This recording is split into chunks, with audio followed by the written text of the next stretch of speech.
के कृषि मंत्री गणेश जोशी ने देहरादून स्थित कैंप कार्यालय में नाबार्ड समर्थित पॉली हाउस योजना के तहत 28 किसानों को पतनगंगर कृषि विश्वविद्यालय के लिए रवाना किया है। उन्होंने बताया कि राज्य में 3 साल के भीतर 50,000 पॉली हाउस स्थापित करने का लक्ष्य है, जिससे किसानों की आय दुगनी करने के प्रयासों की गति मिलेगी। वहीं मंत्री जोशी ने कहा कि पॉली हाउस तकनीकी से बेमौसमी उत्पाद में किसानों को बड़ी आर्थिक बढ़ोतरी मिल रही है। उन्होंने यह भी बताया कि प्रशिक्षण के बाद किसान मास्टर ट्रेनर बनकर अन्य किसानों को तकनीक से जोड़ सकेंगे।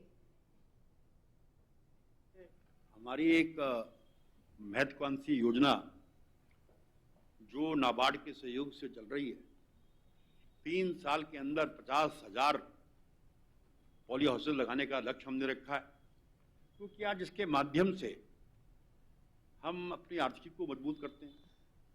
जहां सीजन में गोभी 4 रुपये 5 किलो बिक जाती है, बेमौसमी मौसम में 150 रुपये तक बिक जाती है।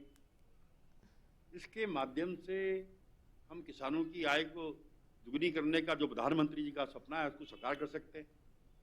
और समय समय पर हम अपने किसानों को ट्रेन करने के लिए पतनगर भेजते रहते हैं। और आज इसी कड़ी में यहाँ के 28 किसानों को 5 दिन की ट्रेनिंग के लिए हमने पतनगर भेजा है। और वहाँ से आने के बाद एक मास्टर ट्रेनर के रूप में यहाँ काम करेंगे।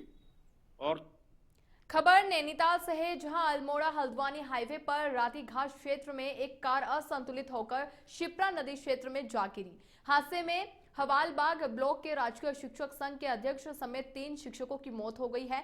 एक घायल शिक्षक को सीएचसी खेरना में प्राथमिक उपचार के बाद हल्द्वानी रेफर किया गया है। जानकारी के अनुसार आपको बता दें कि अल्मोड़ा जिले के हवालबाग में राजकीय शिक्षक संघ के ब्लॉक अध्यक्ष पांडे खोला निवासी संजय सिंह बिष्ट और मनोज कुमार समेत 4 शिक्षक कार से विवाह समारोह में शामिल होने हल्द्वानी को रवाना हुए। इस दौरान जैसे ही वे रातीघाट क्षेत्र में पहुंचे, जहां कार असंतुलित होकर करीब 150 मीटर नीचे शिप्रा नदी क्षेत्र में गिर गई। इधर घटना की जानकारी मिलते ही पुलिस और एसडीआरएफ की टीमें मौके पर पहुंची और स्थानीय लोगों के साथ रेस्क्यू चलाकर सभी को खाई से बाहर निकाला गया।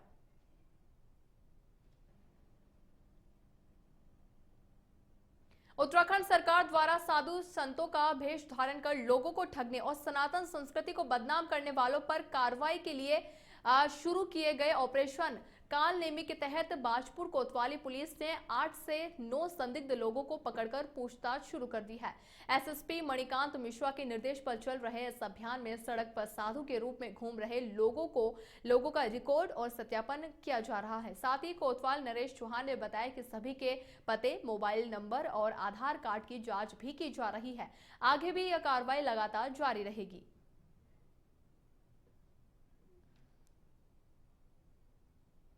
वहीं उत्तराखंड में लगातार बढ़ते जंगली जानवरों के आतंक से किसान परेशान हैं। वहीं इसको लेकर कृषि मंत्री गणेश जोशी ने कहा कि राज्य सरकार इस समस्या से निपटने के लिए प्रयास कर रही है। उन्होंने बताया कि जंगली जानवरों से होने वाले नुकसान से किसानों को राहत देने के लिए एक विस्तृत प्रस्ताव भारत सरकार को भेजा गया है। मंत्री जोशी ने कहा है कि वे स्वयं इस मुद्दे पर चर्चा करने के लिए दिल्ली जा रहे हैं और उन्हें पूरा भरोसा है कि प्रस्ताव को मंजूरी मिलेगी। उन्होंने बताया कि कुछ वर्ष पहले एक विशेष योजना के तहत राज्य को गिरबाड़ पथ का पैसा मिला था, लेकिन यह योजना बंद हो गई। अब राज्य सरकार उसके दोबारा संचालन की उम्मीद कर रही है। हमने प्रस्ताव भारत सरकार को भेजा है और मैं आज दिल्ली जा रहा हूं। मुझे पूरा भरोसा है, जैसा कि शिवराज जी ने जब यहाँ पर आए थे हमें हाँ कहा था, क्योंकि 3 साल पहले तक एक योजना के तहत हमें घेरबाड़ का पैसा मिलता था जो बंद हो गया है। लेकिन मुझे पूरा भरोसा है, जैसा कि मोदी जी का, शिवराज जी का उत्तराखंड से विशेष लगाव है, हमारी योजना स्वीकृत होगी। और दूसरा, लोगों को हम कैश क्रॉप्स की ओर प्रोत्साहित